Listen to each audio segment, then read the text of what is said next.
देखो संभाजी, तुम आलमगीर बादशाह के दरबार में खड़े हो। दूसरे अंदर तो आज तक तुम्हारे सफर में तुम्हें कोई काबिल नहीं मिला और तुम गैबी कशिश की ओर खींचते चले गए, लेकिन आज तुम सही मुकाम पर आए हो। आलमगीर बादशाह का दरबार ही तुम्हारे लिए सही जगह है, यही तुम्हारी सही मंजिल है।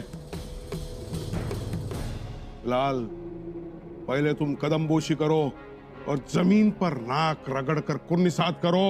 मुकर्रब खान,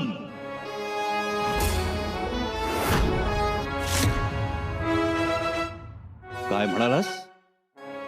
परत बोल. छत्रपती कोणाही समोर झुकत नाहीत.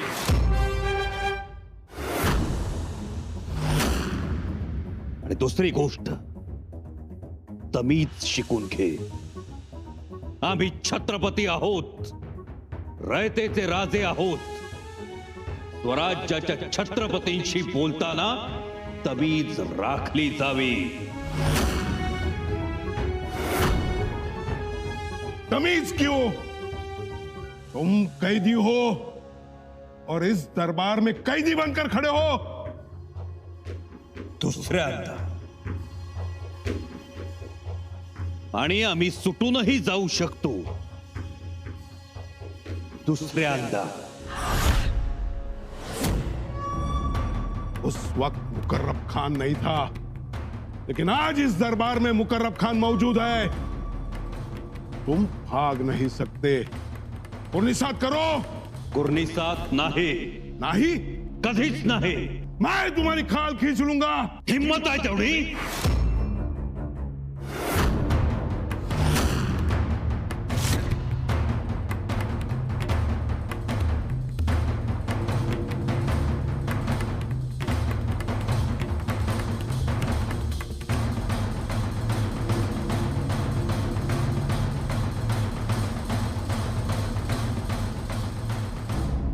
वाह, सुभान अल्लाह, वाह. वही अकड़, वही गुस्ताखी, वही तेज तर्रार, वही तीखी नजरें. आलमगीर के सामने उन्हीं नजरों से देखता है तू. वाह या खुदा, तेरा रहम. ऐसी तेज नजर तूने दी भी तो हमारे दुश्मन को क्यों? ये नजर हम भूले नहीं है, आज भी अच्छी तरह से याद है. बच्चा था तू, 9 साल का बच्चा, जब हमारे दरबार में आया था अपने वालिद के साथ. दूर पीछे कतार में खड़ा किया था, हमारी खिल्लत को तुमने नामंजूर किया था. पूरा दरबार भरा हुआ था राजपूतों से, मुगलों से. सब डर गए थे मगर तू नहीं डरा. आज भी हमें अच्छी तरह से याद है. जब हमने तुझसे पूछा कि क्या तू पहलवानों से कुश्ती लड़ाएगा, तो तूने कहा हाँ, कुश्ती तो लड़ाऊंगा जरूर, मगर इन पहलवानों के साथ नहीं. क्या हो, डर गए? जी नहीं जहाँपना, ऐसे पहलवानों को तो हम अपने हाथों से इनाम अकराम देते, और इनसे खेलने में हमारी कोई शान नहीं. तो फिर अगर हमारे बराबरी का कोई पहलवान या शहजादा हो तो हम अभी के अभी लंगोट पहनकर अखाड़े में उतरने के लिए तैयार हैं. शहजादों के साथ क्या जवाब था?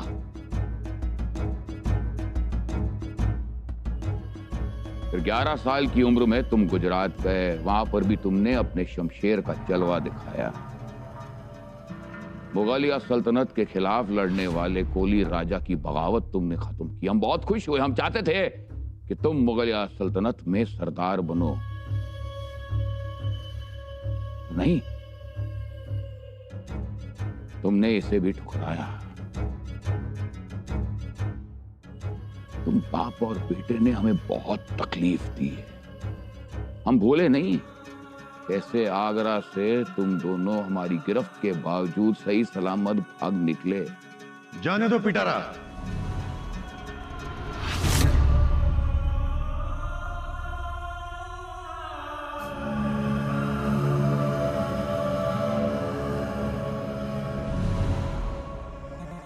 हमें इतना बुरी तरह से जलील किया, बेइज्जत किया, फिर भी हमने तुम्हें मनसबदार बनाया. तुम्हारी खिदमत में रहे औरंगाबाद 2 साल, और वहां से भी हमें बेवकूफ बनाकर निकल गए।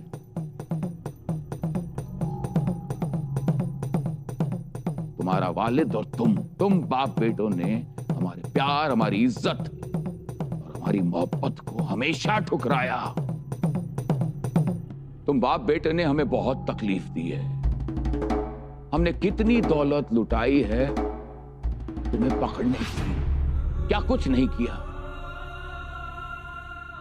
हर रोज 5 लाख लोगों का खाना, 20 से 25 लाख रोटियां, हर रोज चावल का एक एक गोदाम खाली होता था। हाथी घोड़ों का खाना, बारूद, असला, हमने सब कुछ किया। अपना तख्त छोड़ के, अपना ताज उतार के हम आए, हमने सब कुछ किया। ये करते करते हम जवानी से बुढ़ापे में आ गए। तुम जानते भी हो कि कितना कर्जा है हमारे सर पर, कैसे लौटाऊंगा मैं ये कर्जा। ऊपर से तुम्हारा खौफ, बुरहानपुर लूटा, बुरहानपुर, जालना, सूरत, मेरा पूरा खजाना खाली कर दिया। अब ये कर्जा तुझे ही चुकाना पड़ेगा।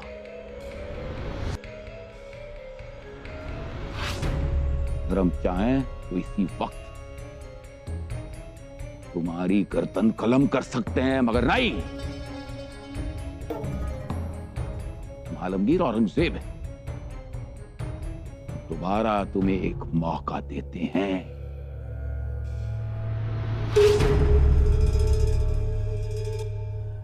दो सवाल, दो जवाब। अगर इन दोनों सवालों का सही जवाब दे दोगे तो हम इसी वक्त तुम्हें यहां से बाइज्जत बरी करेंगे, रिहा करेंगे।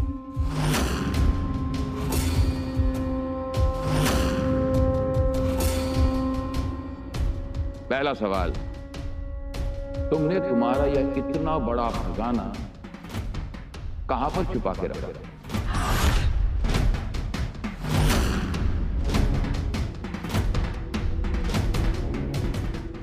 और दूसरा सवाल, हमारे कौन कौन से सरदार तुम्हारी खिदमत में थे?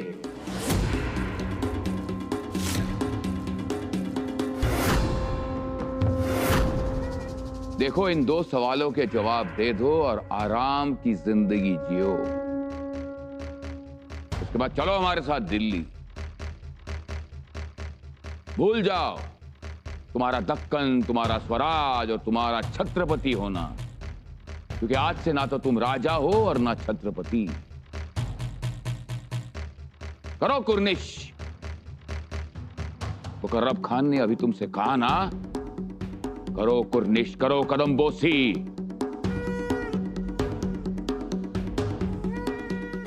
तंबा देखते क्या हो, झुको हमारे सामने, कुर्निश करो। अरे हट, कसला कुर्निसात। स्वराज्याचे छत्रपती तुझ्या दरबारात उभे आहेत, तूच आम्हाला मुजरा कर।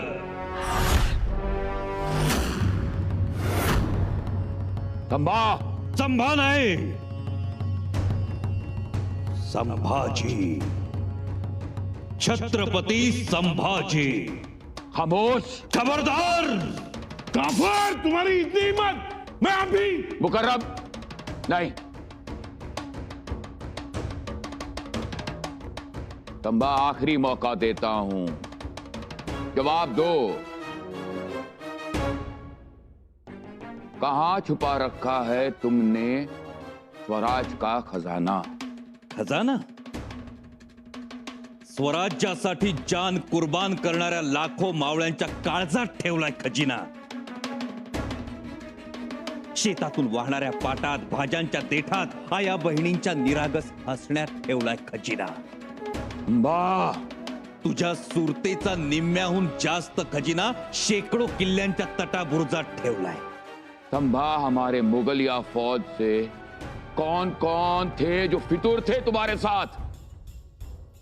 एकच नाव सांगेन, एक ही काफी। तुझा बेटा अकबर।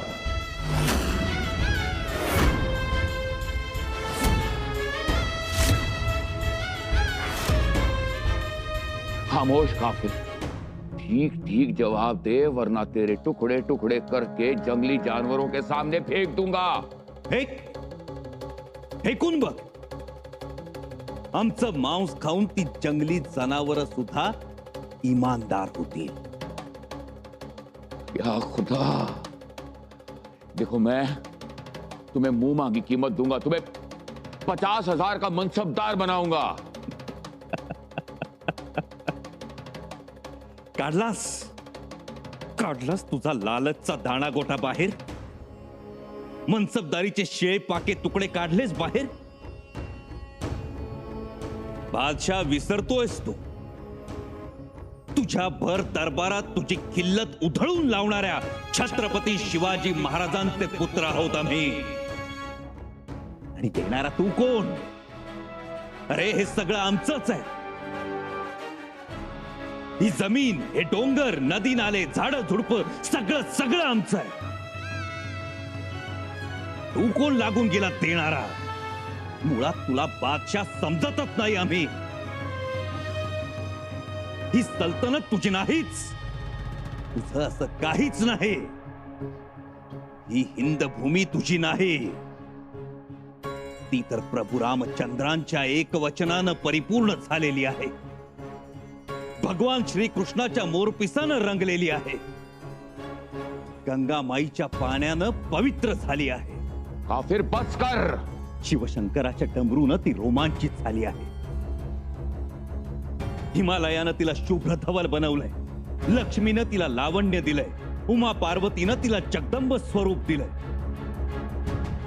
महाभारतानं तिला चित्रभूत केलंय, अजिंठा वेरूळच्या लेण्यांनी तिला गोंदलंय, सह्याद्रीनं तिला कणखर बनवलंय, निबिड अरण्यांनी तिला शृंगारलंय, यज्ञाच्या धुम्रानं ती गंधयुक्त झाली आहे, करुणा आणि अहिंसेनं तिला पुष्ट बनवलंय आणि संतांनी तिला अभंग केलं आहे। बस करो काफिर, बस करो। सदैव सत्याला मस्तकी धरणारी, क्षमेला हृदयात बसवणारी, शीलवंताला सखा मानणारी आणि पराक्रमाला बाहूत भरणारी ही भूमी आमची आहे औरंगजेब। आणि तू तिचे तुकडे करून मनसबदारी म्हणून आमच्या समोर टाकतोस आणि आम्ही ते उचलावेत असं समजतोस। ध्यानात ठेव, हे शिवकल्याण हात आहेत, ते फक्त शिवरायांच्याच चरणांना स्पर्श करतात आणि झुकतात ते या मातीची चिमूट भरण्यासाठी आणि ती मस्तकी लावण्यासाठीच।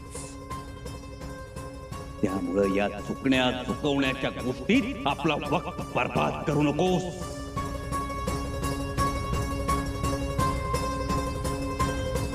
बस करो काफिर, मारे जाओगे, पूरी तरह मारे जाओगे।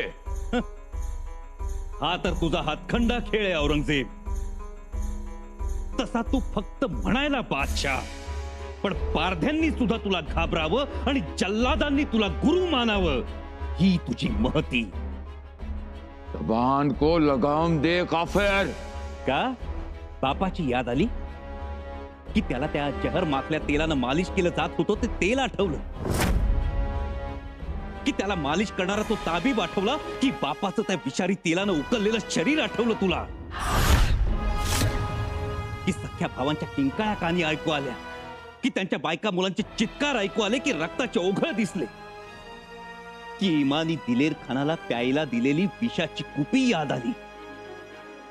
आम्हाला खामोश म्हणतोस?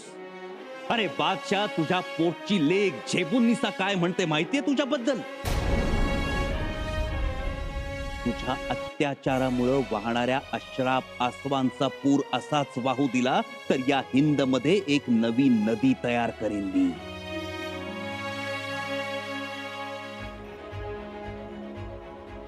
म्हणते ना झेबुन्निसा, म्हणून तिला सलीमगड मध्ये कैद।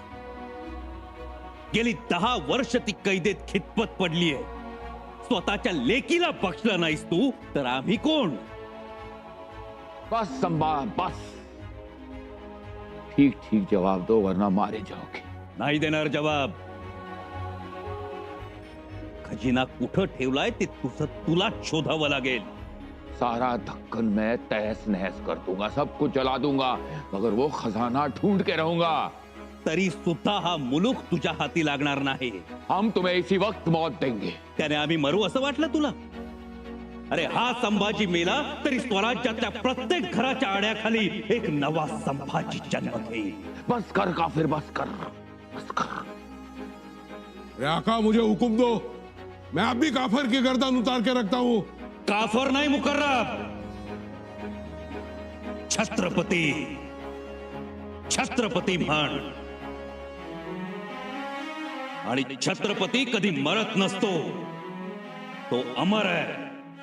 त्याला एक नाही, हजारो लाखो गर्दनी आहे. तुझ्या तंबूचा सोनेरी कळस 2 कोसावरून दिसतो, पण छत्रपतींच्या जिरेटोपातला तुरा हजारो कोसांवरून दिसतो, चमकतो. सर्वसामान्यांच्या मनात दहशत नाही, विश्वास जागवतो. छत्रपतींना कोणी मारू शकत नाही, छत्रपतींचे कोणी हाल करू शकत नाही, कारण छत्रपती माणूस नाहीच. छत्रपती एक विचार आहे, विचार. तो विचार या स्वराज्याच्या मातीच्या कणाकणात भरून उरलाय आणि तो चिरंजीव आहे. त्याला अग्नी जाळू शकत नाही, खवळलेला दर्या बुडवू शकत नाही, मृत्यू त्याला घाबरवू शकत नाही. उलट मृत्यू त्याच्या समोर नतमस्तक होतो आणि निघून जातो. नहीं होगा, ऐसा हरगिज नहीं होगा. ऐसा ही होगा औरंगजेब. तू बघत राहा. तू बांधलेले मनोरे, चबुतरे खुचे होतील आणि देवालयाचे कळस उंच होतील. तुझा चांद क्षीण होऊन तुझ्या फडफडत्या ध्वजावर थापा टाकेल आणि स्वराज्याचा सूर्य सुवर्ण रसानं संपूर्ण महाराष्ट्र उजळून टाकेल. ऐसा हरगिज नहीं होगा पहाड़ी चूहे. अरे पहाडी चुहा म्हणत म्हणत तू अख्खी जिंदगी वाया घालवलीस. तोच पहाडी चुहा, तोच उंदीर सिंहाच्या आयाळीतून बोट फिरवे. ज्यांना तू चिमण्या साळुंख्या म्हणतोस, त्या बहिरी ससाण्याचा फडशा पाडतील. बघत रहा. इतनी हिम्मत हम आलमगीर. अरे तुला स्वतःला आलमगीर म्हणवून घे. पातशाह हिंद, शहनशाह, आलमपणा वाटेल ते म्हणून घे, पण तुला साधा माणूस म्हणायला सुद्धा कोणी तयार नाही रे. तू मक्कार, फरेबी, धोकेबाज आहेस आणि म्हणून एका बेसावध क्षणी आम्हाला पकडलंस. तुझ्यात हिम्मत नाही रे औरंगजेब. ती हिम्मत कधीच नव्हती तुझ्यात. खामोश.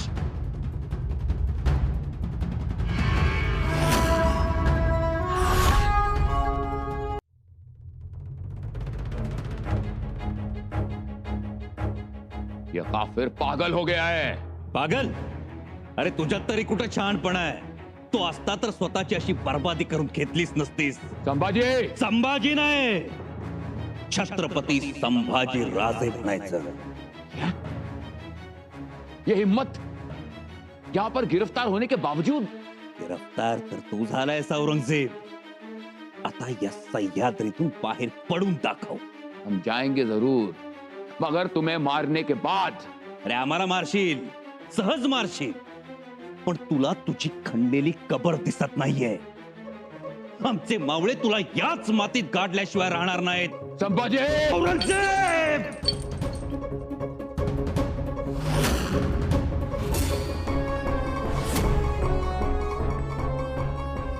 अल्लाह. मुकर्रब खान, इस काफिर को हमारे नजरों के सामने से हटा दो. ले जाओ इसे. जी मेरे आका. ले चलो. सोड रे, सोड. तमीज रखी जाए. अरे तुम्हाला का तमीज? एका छत्रपतीची धिंड काढता, त्याला उंटावर बसवता, तख्ताकुला चढवता. ही तमीज आहे की चेष्टा? चेष्टा ही समझो. ही चेष्टा तुम्हाला माती मोल करेल. तुझ्या 5 लाख फौजेसह तुला माती मोल करेल. तुझा घास घेईल. तखलिया.